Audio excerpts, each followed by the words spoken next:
selanjutnya ini saya mau memaparkan tentang sosialisasi budaya positif di sekolah melalui keyakinan kelas dan posisi kontrol guru dan segitiga restitusi. Kenapa ini saya ambil, Bu? Kenapa sekarang berkaitan juga dengan pidato Gubernur tadi yang di barisan menghindari kekerasan di sekolah. Jadi menghindari kekerasan sekolah itu termasuk dengan budaya positif di sekolah. Nah, ini yang saya angkat judulnya, Bapak Ibu. Kemudian latar belakang yang saya angkat adalah seiring dengan perkembangan zaman dan teknologi, fenomena krisis karakter sangat memprihatinkan. Hal tersebut sebabkan perkembangan teknologi memudahkan mereka mengakses segala informasi dari luar tanpa menyaring sesuai dengan budaya kita, seperti itu. Kemudian tujuan menumbuhkan budaya positif dapat menanamkan nilai kebajikan dan keyakinan dan kesepakatan kelas yang sudah dibuat, menumbuhkan nilai-nilai profil pelajar Pancasila dari diri serta dalam proses pembelajaran, memahami konsep posisi kontrol. Nah, kita sebagai pendidik, posisi kontrol kita. Kemudian memahami penerapan segitiga restitusi dan kebutuhan dasar manusia. Kemudian mengajarkan murid mencari solusi dari suatu permasalahan yang ada. Itu tujuan mungkin nanti, Bu. Kemudian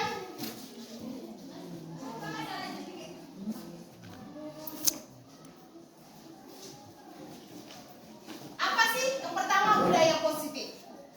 Budaya positif merupakan perwujudan dari nilai-nilai keyakinan universal yang diterapkan di sekolah. Budaya positif diawali dengan perubahan paradigma tentang teori kontrol. Selama ini barangkali kita sebagai guru merasa berkewajiban mengontrol perilaku dari peserta didik. Nah, kita mengendalikan ya sesuai yang kita harapkan.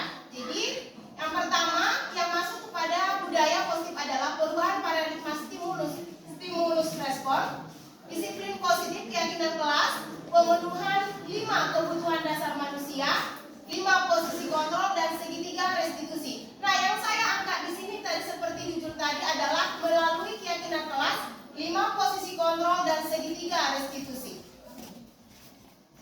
Apa saja, Bu, Bapak Ibu, nilai kebajikan? Nilai-nilai kebajikan universal meliputi hal seperti keadilan, tanggung jawab, kejujuran, bersyukur, lurus hati, berprinsip, integritas, kasih sayang, rajin, komitmen, percaya diri, kesabaran, dan masih banyak hal lagi. Inilah nilai-nilai kebajikan yang bisa mencakup budaya positif, Bapak Ibu. Nah, kurikulum merdeka yang kita tahu adalah menciptakan peserta didik atau murid yang memiliki profil pelajar Pancasila. Profil pelajar Pancasila yang pertama adalah bertakwa kepada Tuhan Yang Maha Esa, berkebinekaan global, kemudian bergotong royong, kreatif, berpikir kritis, dan mandiri. Inilah yang ditekankan di dalam kurikulum merdeka. Mewujudkan Indonesia maju yang berdaulat seperti yang memiliki profil Pancasila, visi pendidikan kita adalah mewujudkan Indonesia maju, berdaulat, mandiri, dan berkepribadian melalui terciptanya pelajar Pancasila yang bernalar kritis, kreatif, mandiri, beriman, bertakwa kepada Tuhan Yang Maha Esa, dan berangkat mulia, bergotong royong, dan berkebinekaan. Nah, bagaimana nilai-nilai kebajikan ini kita tanamkan di dalam sekolah kita sehingga memiliki profil pelajar Pancasila sehingga visi pendidikan negara kita tercapai. Budaya positif itu bertindak positif, berpikir positif, berhati positif, dan bersikap positif. Nah, yang pertama kita terapkan adalah disiplin positif. Disiplin positif adalah pendekatan mendidik murid untuk melakukan kontrol diri dan mencapai kepercayaan diri sehingga mampu menciptakan murid yang merdeka dalam pembelajaran. Dalam rangka menciptakan lingkungan positif, salah satu strategi yang perlu kita tinjau kembali adalah penerapan disiplin di kelas. Nah, tadi seperti yang saya katakan, melalui keyakinan kelas.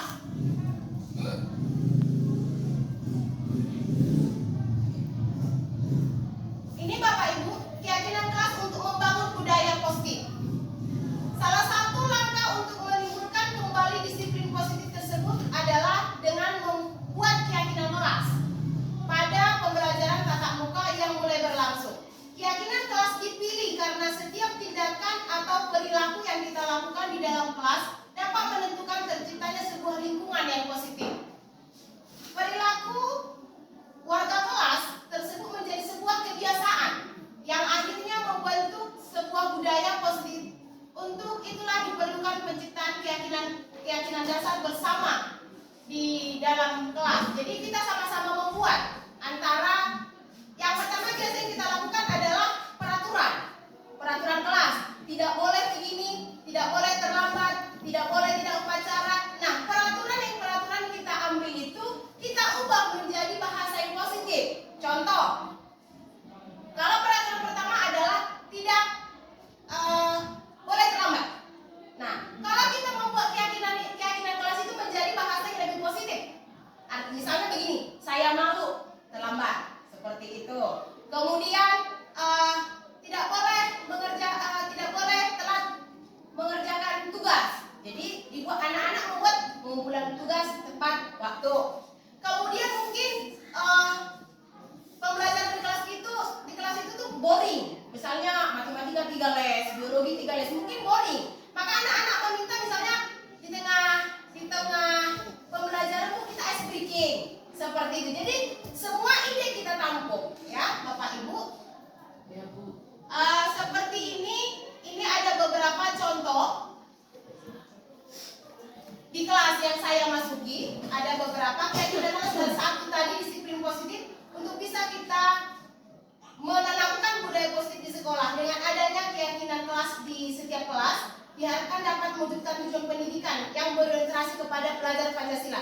Nah, di kelas yang saya masuki Bapak Ibu udah ada beberapa keyakinan kelas. Kebetulan keyakinan kelas yang saya buat itu adalah langsung di dinding saya tempel ataupun di kantor. Jadi ini ada kalau 36 siswanya, 36 memberikan ide.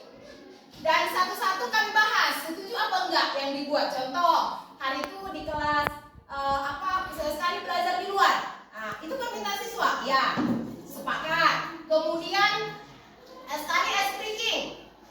Ya, sepakat. Jadi ada setelah dituangkan di dalam karton atau di kertas plano, baru kita bicarakan lagi. Kita gali lagi ide-ide itu untuk keyakinan kelas, enggak keyakinan keluarga, kelas. Keyakinan kelas bahasanya, Pak. Tapi yang melakukannya adalah didefinisikannya. Kalau misalnya kan kita memahami keyakinan kelas, kayaknya mengancam dia. Tapi keyakinan kelas atau mungkin bahasa sederhananya kesepakatan kelas, Bapak. Iya. Oke, terima kasih. Usulnya diterima, Bapak. Jadi keyakinan kelas atau kesepakatan kelas, iya. Ya, boleh. Jadi ini beberapa kesepakatan kelas yang sudah saya tuangkan di kelas, ya. Dan itu boleh Bapak lihat mungkin di kelas 11-nya 3, 12-nya 3, 12-nya 1, kelas 10. Itu sudah ada beberapa. Nah, itu. Jadi untuk membuat ini adalah dari semua arah, bukan dari kita. Jadi kalau dari kita tadi itu adalah peraturan. Nah, kita gantilah peraturan itu menjadi kesepakatan. Jadi kita tampung ide-ide dari siswa. Baru kita bicarakan sepakat gak dengan itu semua. Kira-kira seperti itu Bapak Ibu. Kemudian yang berikutnya adalah ini. Kebutuhan fisiologi, teori kebutuhan dasar manusia. Setiap tindakan yang kita lakukan pada dasarnya adalah untuk memenuhi kebutuhan dasar. Apa kebutuhan dasar kita? Yang pertama, kebutuhan fisiologi. Fisiologi berarti di situ adalah kebutuhan untuk mempertahankan hidup, makan, minum, kebutuhan oksigen gitu, sandang, pangan, kebutuhan rasa aman. Ya, jadi rasa nyaman. Jadi kita juga harus bisa menciptakan peserta didik yang nyaman, aman untuk mengikuti pembelajaran. Artinya seperti pidato tadi, tidak terintimidasi, tidak ada rasa takut, tidak tertekan, seperti itu. Kemudian perasaan diterima, diperhatikan, dicintai, disayangi, seperti itu. Kemudian penghargaan, mungkin kompetisi supaya mendapatkan saya hadiah, supaya tindakan saya dilakukan untuk mendapatkan penghargaan, artinya diakui, begitu. Kemudian aktualisasi diri, ya seperti itu. Nah di sini Bu ada, nanti boleh saya bagi PPT-nya untuk kelengkapan bisa dipelajari Bapak Ibu. Nah di sini. Kemudian ini 5 posisi kontrol. Kita sebagai Bapak Ibu guru yang langsung terjun ke siswa, kita Bapak Ibu bolehlah kita bertanya atau merenung apa posisi kita. Contoh, posisi kontrol pendidik adalah penghukum, membuat orang merasa bersalah, teman, pemantau, manajer. Inilah mungkin yang akan pelan-pelan. Contoh Bapak Ibu, saya lah. Saya adalah selama ini saya berada di posisi penghukum. Ya, posisi penghukum saya akui itu. Mungkin Pak Naga pernah berpengalaman tentang saya karena saya menghukum siswa sampai orang tua demon ya Pak Naga ya. Pak Naga melarang saya ke sekolah, tunggu diamankan dulu orang tua. Pak Tamba juga pernah mengatakan jarimu berbekas di pipi anak katanya. Jadi saya berada di posisi penghukum, gitu. Padahal penghukum, seorang penghukum bisa, kalau kita menghukum bisa sebenarnya menimbulkan rasa dendam, rasa sakit hati. Dan siswa pun melakukan misalnya perilaku yang kita inginkan atau yang diinginkan sekolah karena takut dihukum, gitu. Kemudian membuat merasa bersalah. Biasanya digunakan dengan bersuara lembut. Contoh begini, adalah satu kasus, misalnya siswa yang cabut atau kita katakanlah terlambat. Dia membuat merasa, gimana sih Aldi, kamu gak kasihan sama ibu? Gitu, dengan bahasa begitu, jadi si siswa merasa, oh iya ya, saya udah salah, gitu. Bahasanya lembut tapi menusuk, seperti itu. Kemudian teman, guru pada posisi ini tidak akan menyakiti murid, dan tetap berupaya mengontrol murid melalui persuasif ya. Sebagai teman, dimanalah kita memperlakukan teman. Tapi mungkin di benak kita begini. Kalau kita pernah juga saya temukan seperti itu Bapak Ibu. Kalau kita seperti itu kan siswa sepele sama kita, karena kita dianggap satu taraf gitu. Mungkin akan kita temukan seperti itu. Kemudian pemantau, monitor secara mengamati. Kita mengamati misalnya, tengok absen udah banyak sekali, kamu selalu telat, gitu. Itu memantau, mengamati. Kemudian manajer. Nah inilah mungkin yang paling sangat sulit. Manajer di situ respon yang menunjukkan tanggung jawab guru dalam posisi terakhir. Manajer adalah posisi mentor, ya, di mana guru berbuat sesuatu bersama dengan murid, mempertanggungjawabkan perilaku, di mana kita mengajak siswa mempertanggungjawabkan perilakunya, mendukung murid agar dapat menemukan solusi yang diperbuatnya. Jadi segitiga restitusi inilah Bapak Ibu yang mungkin seperti ini. Ada supaya kita bisa ke tahap manajer, berarti kita harus memahami segitiga restitusi. Segitiga restitusi yang pertama langkahnya adalah menstabilkan identitas, ya. Kemudian memvalidasi kesalahan yang dibuat, kemudian menanyakan keyakinan. Nah, segitiga restitusi adalah proses menciptakan kondisi bagi peserta didik untuk memperbaiki kesalahan mereka sehingga mereka bisa kembali pada kelompok mereka dengan karakter yang kuat. Contoh begini, seperti yang kita katakan tadi sebelumnya, bahwa setiap perilaku itu ada alasannya. Apa alasannya? Mungkin untuk memenuhi kebutuhan 5 dasar manusia tadi. Contoh, saat guru menerangkan, datang siswa melempar-lempar pulpen sama kawannya. Kira-kira seperti itu misalnya. Mungkin kita langsung marah, kamu tidak perhatikan, seperti itu. Nah, coba kita menyelesaikan kasus, misalnya si murid ini yang melempar tadi, kita tanya dulu, apa sih kebutuhan dia yang harus dipenuhi melalui melempar pulpen? Mana tahu dia kesenangan, ya, kesenangan. Dia memenuhi kebutuhan kesenangannya dengan melempar. Jadi yang telah kita lakukan adalah menstabilkan identitas, memvalidasi kesalahan, dan menanyakan keyakinan. Nah, keyakinan artinya kesepakatan kelas yang sudah kita sepakati, mana yang dilanggar. Jadi kita membantu siswa itu menggali ide itu dari siswa itu,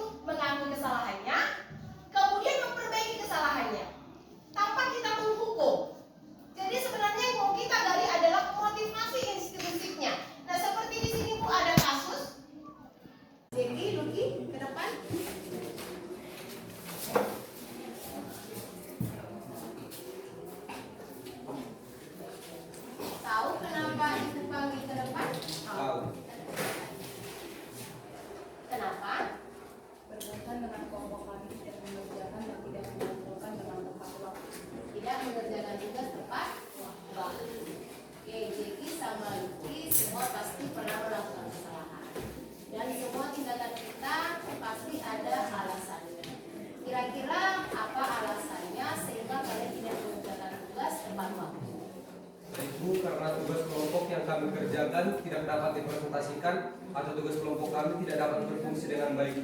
Berhubung 2 orang teman kami tidak dapat hadir pada saat ini karena dalam keadaan sakit. Itu alasannya ya. Tindakan atau kesalahan kalian ini sudah sesuai belum dengan keyakinan kelas yang kita buat? Tidak. Nah, kalian tahu bahwa tidak sesuai. Nah, apa solusi yang ingin kalian lakukan untuk memperbaiki kesalahan ini? Baik Bu, kami akan mengerjakan ulang tugas kelompok kami dan tolong Ibu beri kesempatan sehingga pada saat pertemuan selanjutnya kami akan mengumpulkan tugas kami. Baik, Ibu akan berikan waktu, tapi Ibu harap nanti pekerjaannya lebih baik, lebih bagus ya. Nah, kalau ada tugas kita berikutnya, kira-kira tindakan kalian bagaimana? Kami akan mengerjakannya dan mengumpulkannya dengan tepat waktu sesuai dengan kelas kita, dan kedepannya kami akan lebih menghargai diri kami dengan bertanggung jawab akan tugas kelompok kami. Baik, Ibu apresiasi kemauan dan tanggung jawab kalian untuk mengerjakan tugas tepat waktu sesuai dengan keyakinan kelas yang kita buat. Kalau begitu, silakan duduk biar kita lanjutkan pembelajaran kita. Baik Bu, terima kasih. Ya, silakan.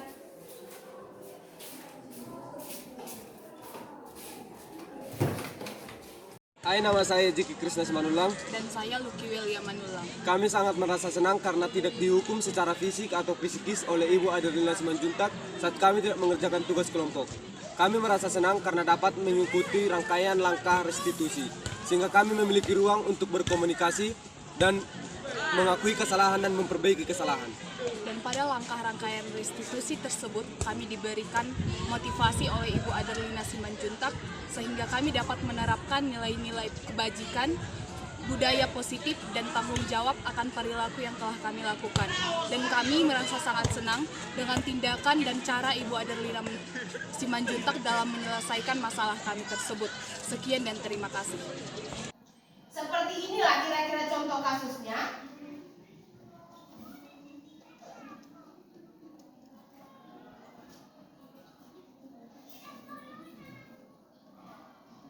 Jadi di sini siswa tidak mengerjakan tugas kelompok. Ya. Jadi dari sini saya yang pertama adalah mengapa kamu tahu nggak kenapa saya panggil ke depan? Seperti itu. Tahu Bu, kata si siswa atau si murid. Kenapa? Berhubungan dengan tugas, tidak mengerjakan tugas kelompok. Nah, itulah stabilkan identitas. Kemudian dengan tindakannya itu sudah sesuai dengan keyakinan kelas yang kita buat atau kesepakatan kelas, itulah mungkin menstabilkan, memvalidasi kesalahan. Mereka mengatakan tidak Bu, karena kami tidak mengerjakan tugas tepat waktu. Nah, setelah itu memvalidasi kesalahan, kemudian kita gali apa tindakan mereka untuk memperbaiki kesalahan. Nah, si Jeki di sini mengatakan, Bu, kami akan mengerjakan tugas dan kami minta tolong sama Ibu diberikan waktu untuk mengerjakan tugasnya kembali, diperpanjang. Nah, alasan mereka katanya tidak mengerjakan tugas karena rusak pada saat mau presentasi. Mereka awalnya mau kreatif tapi hasil karyanya gagal. Nah, jadi itu seperti itu. Kemudian saat kita minta tanggapan siswa seperti ini, mereka sangat senang dengan tindakan restitusi yang kami lakukan. Tidak dihukum secara psikis dan fisik. Nah, itu tadi. Saat kita tidak menghukum siswa secara psikis dan fisik, berarti kita sudah merubah posisi kontrol kita dari posisi penghukum, pembuat merasa bersalah, ke pemantau atau manajer. Memang Bapak Ibu, ini bukan langkah yang mudah. Butuh waktu. Seperti saya katakan tadi, dan mungkin butuh tantangan yang kita hadapi. Seperti yang kita temukan minggu yang lalu. Kalau kita bertindak sebagai manajer, pasti anak-anak akan sepele satu. Kemudian yang kedua, akan main-main dengan peraturan sekolah. Kemudian anggap tidak peduli lagi. Mungkin seperti itu Bapak Ibu. Tetapi itulah budaya positif. Kalau sudah tercapai budaya positif, melalui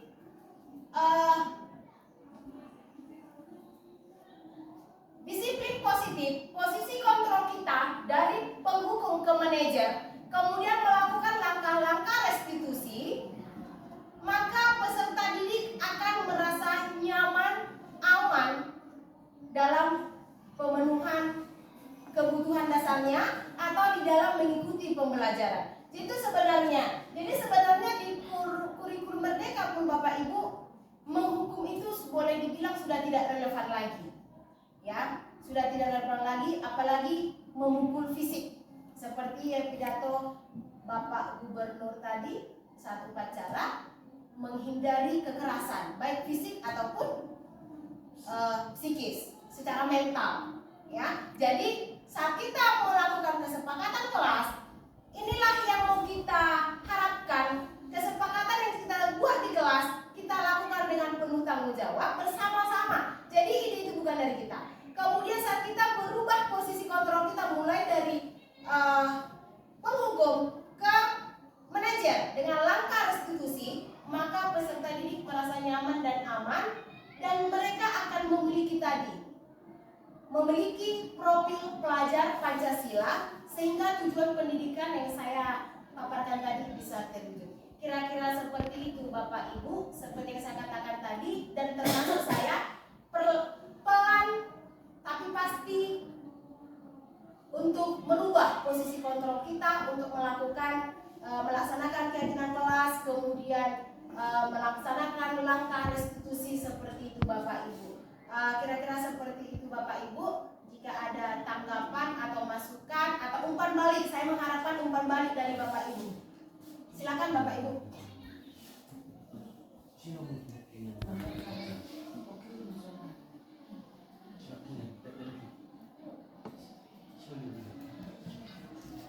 Jadi nanti Bapak Ibu udah bisa juga dibuat keyakinan kelas seperti ini di ruangan, ya.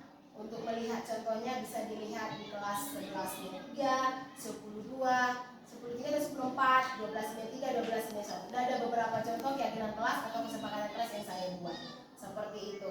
Nah, untuk mengenai keyakinan atau kesepakatan kelas dan juga mengenai posisi kontrol dan juga restitusi untuk menciptakan budaya positif di sekolah kita, umpan balik dari Bapak Ibu guru sangat saya harapkan untuk memperbaiki atau untuk mewujudkan budaya positif di sekolah kita, Bapak Ibu.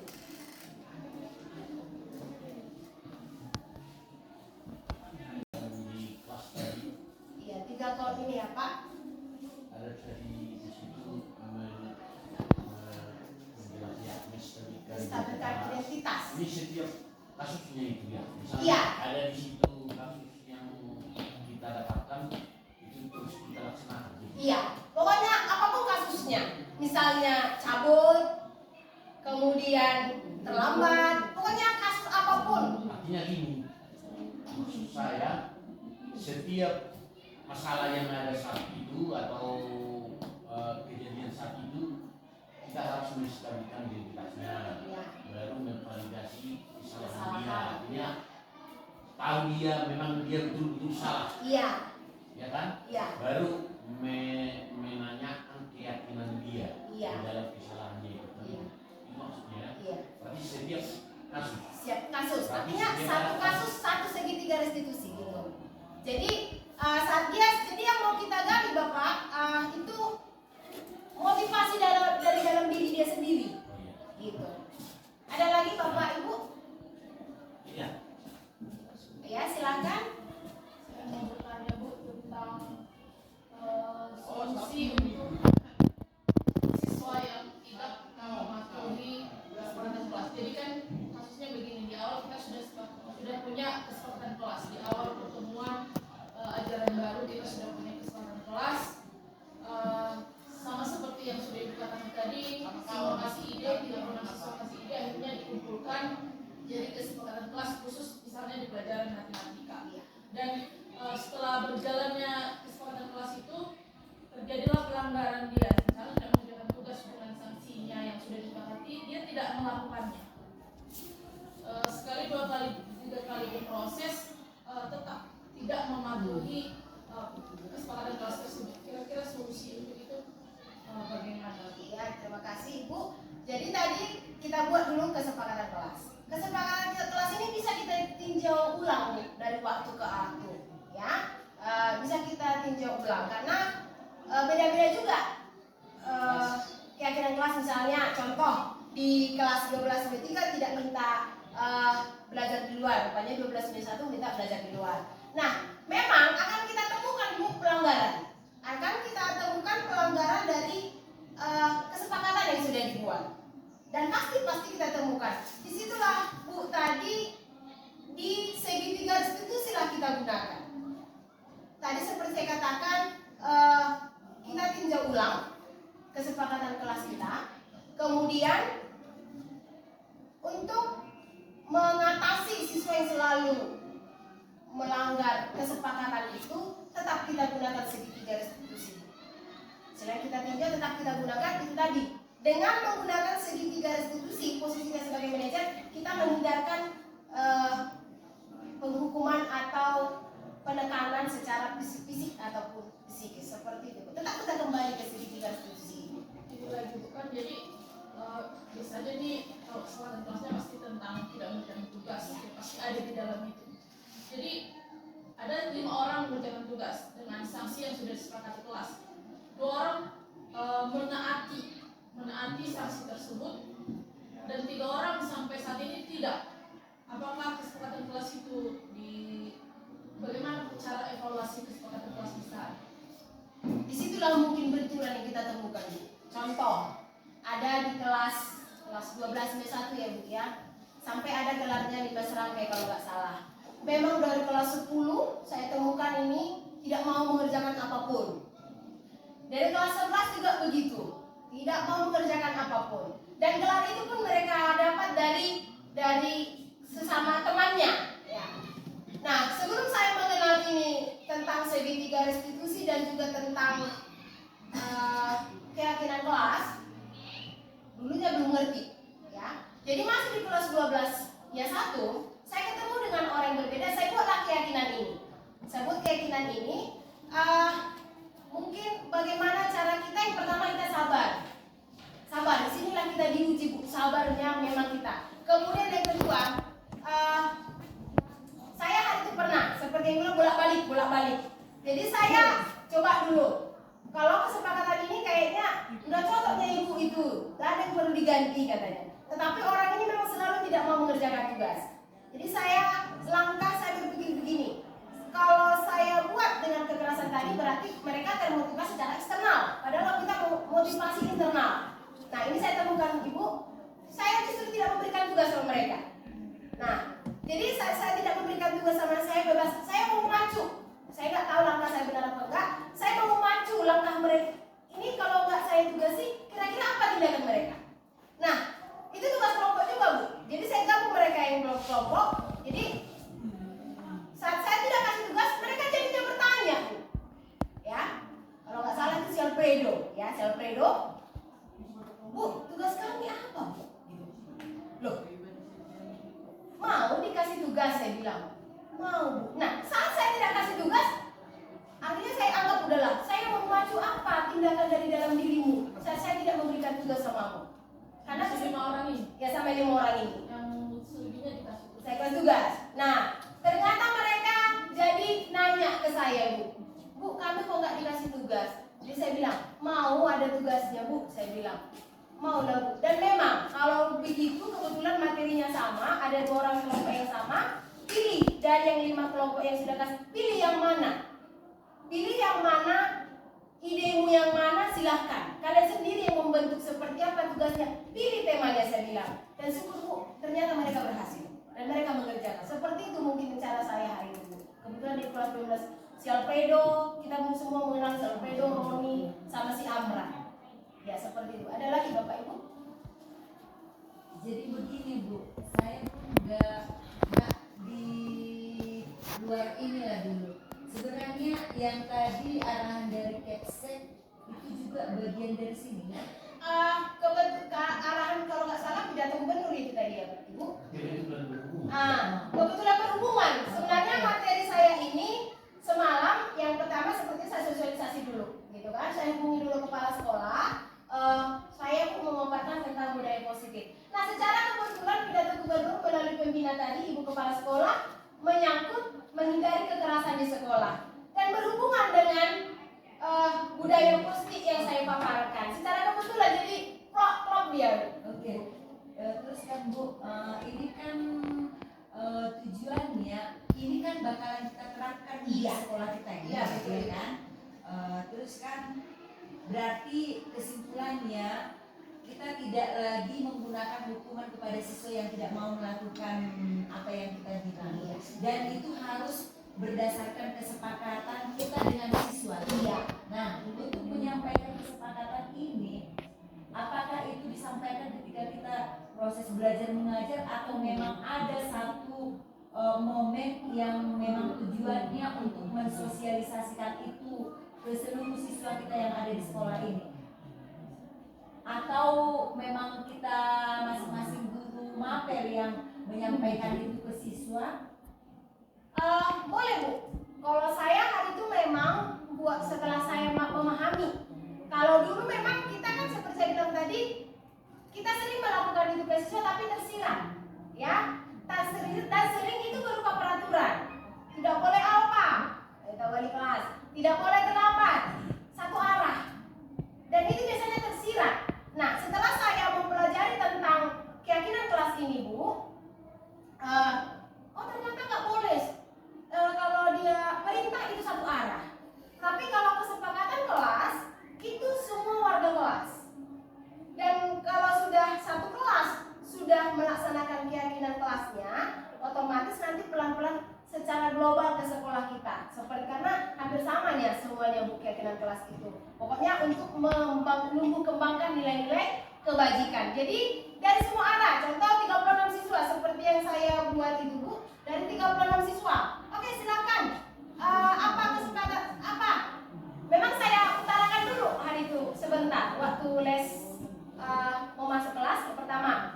Oke, anak-anak, saya bilang begitu ya Bu. Coba kita buat dulu kesepakatan kita di dalam pembelajaran. Memang pertama waktu itu bingung.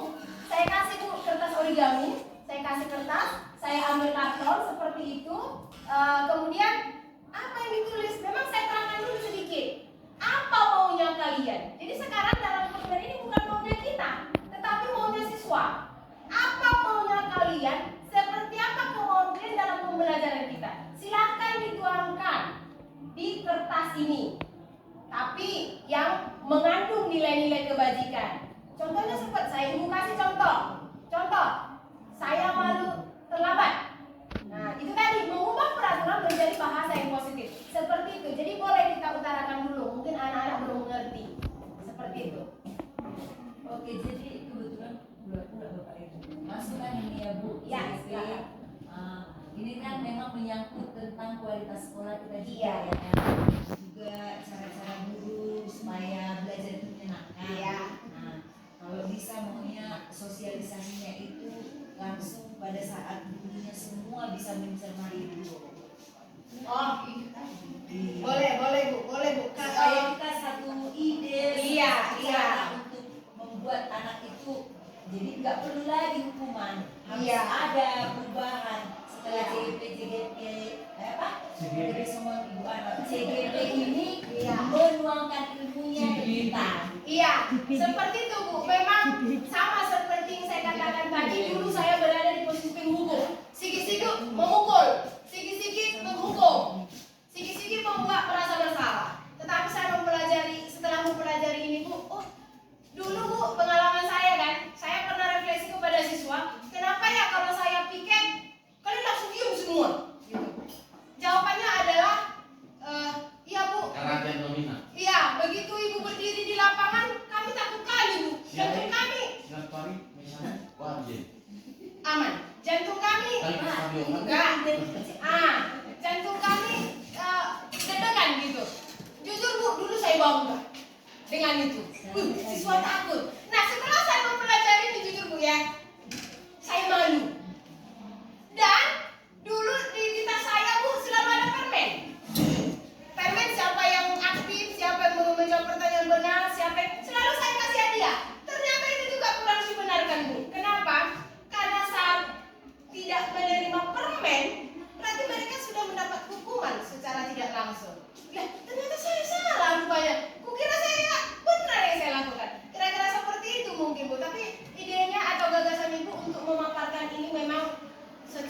Tapi memang namanya 1 dulu, 2 dulu, 3 dulu. Itu mau kita buat secara pelan-pelan. Kalau langsung berubah, apalagi merubah yang namanya pola pikir itu gak gampang, Bu. Mari kita pelan-pelan. Jadi kalau saya tadi berbagi ilmu, mari kita sama-sama menciptakan budaya positif sehingga siswa kita merasa nyaman dan aman di dalam pembelajaran, sehingga visi sekolah kita, visi negara pendidikan negara Indonesia terwujud. Kira-kira seperti itu Bapak Ibu.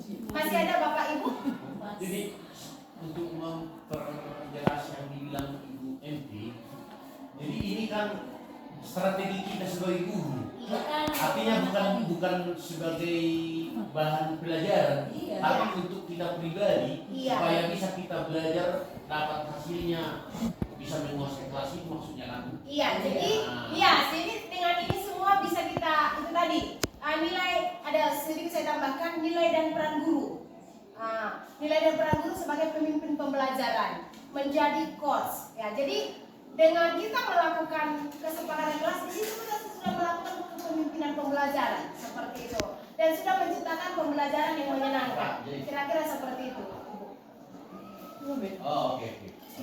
Oke, silakan Ibu. Baik Bu, terima kasih. Saya tadi ada menyimak Ibu bilang tadi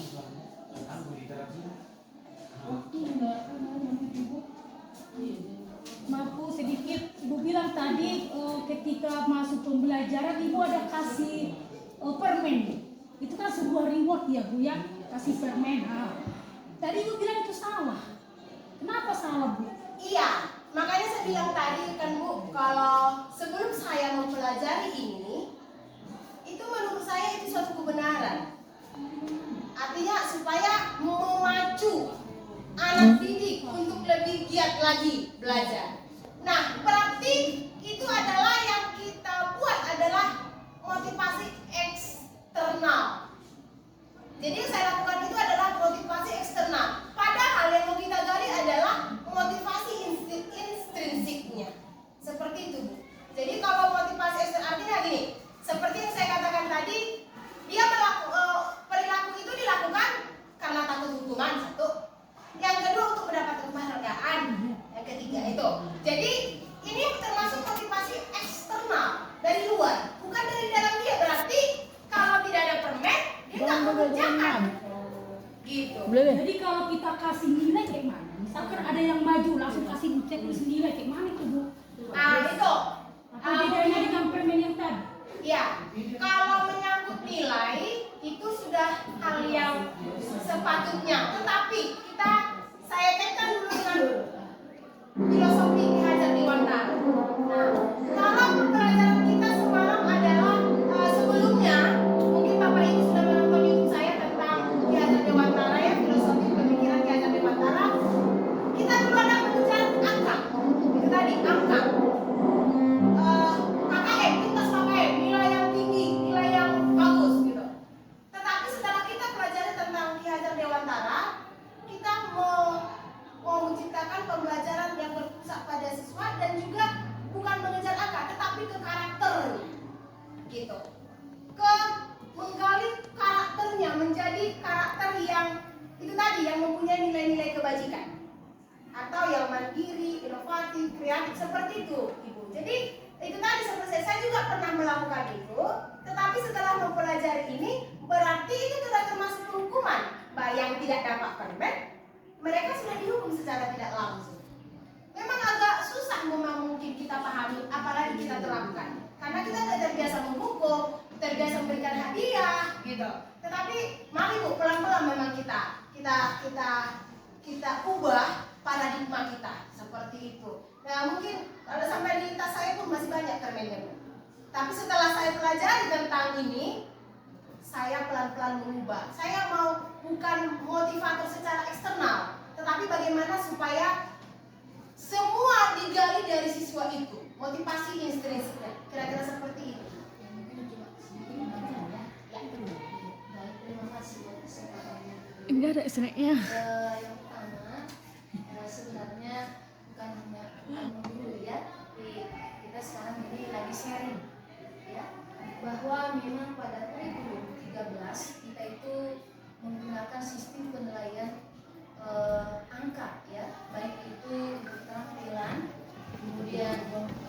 dan sikap. Ya. Lalu pada sekarang bahwa penilaian nilai itu dilaksanakan penilaian proses. Artinya bahwa sekarang ini penilaian proses itu selama belajar itu anak ada penilaiannya. Tidak ada lagi angka yang harus kita capai tuntas. Itu bedanya penilaian yang pada kurikulum 13 dengan kurikulum yang sekarang. Jadi yang dituntut sekarang ini adalah prosesnya itu yang dinilai. Seperti itu kira-kira Ibu. Adik Bu Hani juga bisa saya. Iya. Jadi makanya di P5 pun kan Bu, ada di P5 di Kurikulum Merdeka, bukan produknya, tapi prosesnya yang kita nilai. Bukan proyeknya, bukan produk, tapi proses yang kita nilai. Seperti itu Bapak Ibu. Udah bisa dapat Ibu? Bisa Bu. Paham. Minum dulu kita Bu. Nggak minum kita Bu. Oke, kalau begitu terima kasih Bapak Ibu sudah mau memberikan waktu dan kesempatan kepada saya memaparkan tentang budaya positif. Nah, perubahan ini mau kita ubah ke paradigma baru, semuanya adalah kolaborasi. Mari Bapak Ibu kita bangun kolaborasi yang membangun sehingga tercapainya budaya positif di sekolah kita. Untuk penutup saya ucapkan terima kasih. Silakan Ibu Nenggolan. Baik, terima kasih buat Ibu narasumber. Adapun yang bisa saya peroleh dari pertemuan ini adalah bahwa melalui sosialisasi budaya positif di sekolah, melalui keyakinan kelas, proses kontrol guru dan segitiga restitusi membuat akan mengubah cara belajar kami nanti ke depannya.